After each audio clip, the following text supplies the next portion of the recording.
First it was pallets. I was on board with pallets.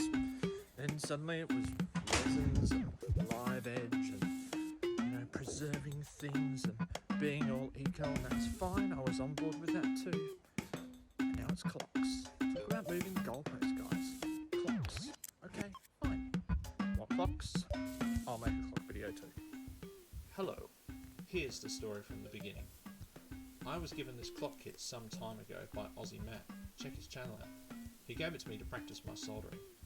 I'd honestly forgotten about it, but then two great arbiters of taste, Just BS Woodworking and Down Under Woodworks, both released clock build videos in the same week. So with some time off for the school holidays, I decided to have a go. The first step was to build the clock, so Matt, I got my practice in. Thanks a lot. After completing and testing the assembled clock, I set about designing a wooden element. By element, I mean the nice bit of wood that I had left over from my last bin scab at work. Nice! Alas, the phone memory and battery aren't always up to the task of filming two channels. By the way, please like Scott's Back Shack. So enter the stunt wood. First I cut the base to be the full width of the board. Then I cut a 5-degree angle on one piece of the board so the clock will angle back and be less tippy over it. Sure, that's a thing.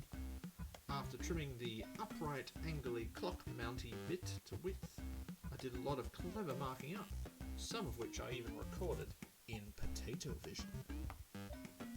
I used my expert marking out to give me the location of the 4 screws to mount the clock onto my wood. I used my drill press to make the holes so they'd actually be straight. My painstaking marking out left me with the location that I could route out using my new cordless router. At this point, I made a groove in the back of my workpiece to plug in the USB cord and also release those sweet, sweet speakery sounds. That took a lot of speech therapy. So at this stage, most of the joinery stuff's done. It just needs rounding over. Kind of need a router table for that. Fortunately, I have got one. I'll show you. I ordered my 3D printed router table to make the roundovers on the base and whatever that other bit should be called.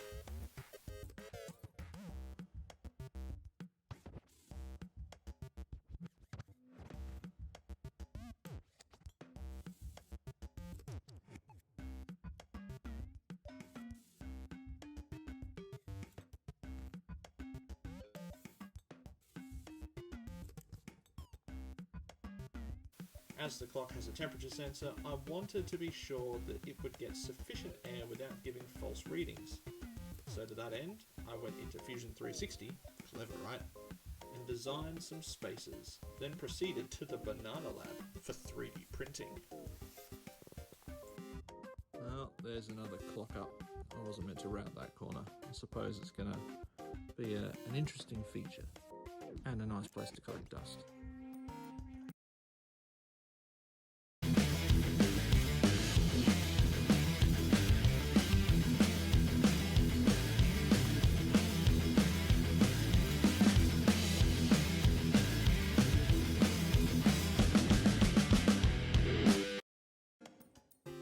Beeswax has gone hard, so unfortunately I can't wax my clock, but I could either oil up my clock or I could spray my clock. What should I do with it?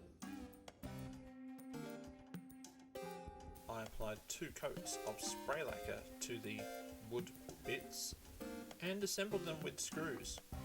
Fancy. I also attached the clock to the wood bits with M3 socket head screw.